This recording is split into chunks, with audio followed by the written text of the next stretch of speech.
Hi, this is Tutor P, and this is quote 131.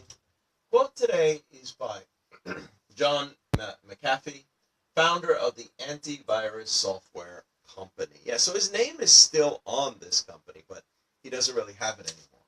So let's go on. Let's take a look. The quote is antivirus software no longer works. So he's basically letting you know uh, if anyone in the world is really an expert on this, it would be him. He's one of the main ones that had the software antivirus. He was, I think, the first one to actually create one. So let's continue with the note here. John McAfee sold his antivirus software company in 1994, so he's been out of it for a long time. His name is still on it, but this was like over 20 years ago that he sold this.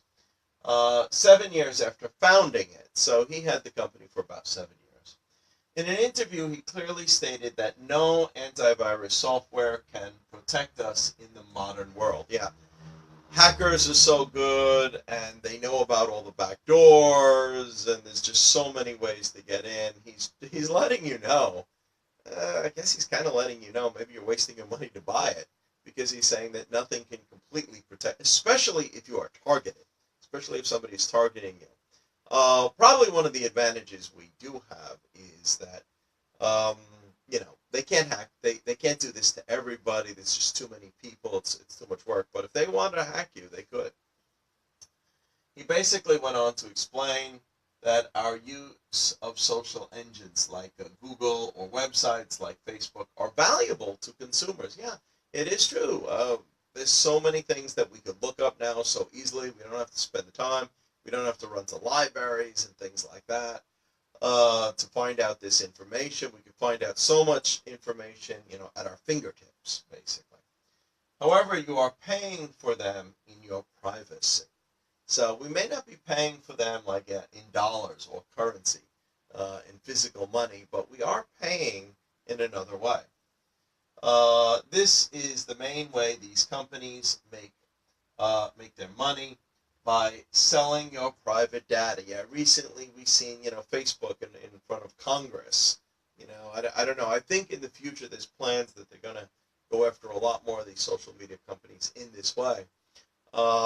Where people didn't realize how much of their privacy they're truly giving up. He goes on to say, nothing in life is free. You pay one way or the other. Yeah, this is what he explained in an interview. So be careful of the information you put on these websites. Well, again, maybe some information is not that important if everybody knows it anyway, but you should realize whatever you put on there, they can know about. There's no hiding it. There's no erasing it. There's no deleting it. Once it's there, it's there. The majority of people seem to worry about companies to target them as customers, and this does happen.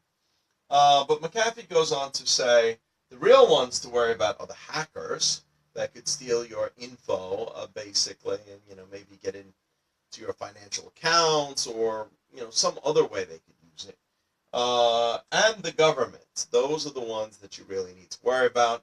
As far as the advertising is concerned, it might be a fair trade-off to be able to get these things for free. Maybe you might even like some advertisements. I don't know, but sometimes people consider that annoying. All right, and last point here is this is just another way you realize that giving up your freedom of your information like this could hurt you in ways that you don't realize. Um, let's look at this last note here. People also don't realize their data could be used by companies that also do polls. So most polls in the mainstream media could easily become skewed and fixed. Well, they're already that way a little bit, but it's even worse now because a lot of the companies that do polls, they're paid to do polls. Who pays them? Well, usually political parties pay them. Mainstream media pays them, but media tends to be biased one way or another, and when they're paying them, they're hoping that their results get the results they want. So if they really want to, they can make these they can ask these poll companies to almost come up with results that they want. How can they do that? How can they do that with your information? Well, with your information, remember they have a lot of this information already. They know any websites that you visit. They know any postings that you made, any questions that you made. they could use that data. And by using that data, by knowing where you go to get your news, or what you've written, any sort of statements or postings, or even just the emails, stuff, they could figure out to probably 95 to 99% which way you're going to vote. So when they do the polls now, they could just simply, you know, find the people. Well, we know this person's going to vote this way, this person's going to vote this way, and they could just look at those people to come up with the poll numbers. So can you even trust poll numbers from the mainstream media anymore when it is so fixable, or it can be so skewed? We've seen even in this last election, the poll numbers that was from mainstream media and poll numbers that were done by companies that were outside the mainstream media. A lot of people on the internet and stuff did their own sort of polling thing, and they came up with very different numbers than the mainstream media had. The mainstream media had Hillary ahead, way ahead, and the other one was quite the opposite. So anyway, you don't realize all the different ways they can use your information. That could come back to either hurt you or change things in ways that you don't realize. Anyway, I hope you got it. I hope it was informative. Thank you for your time.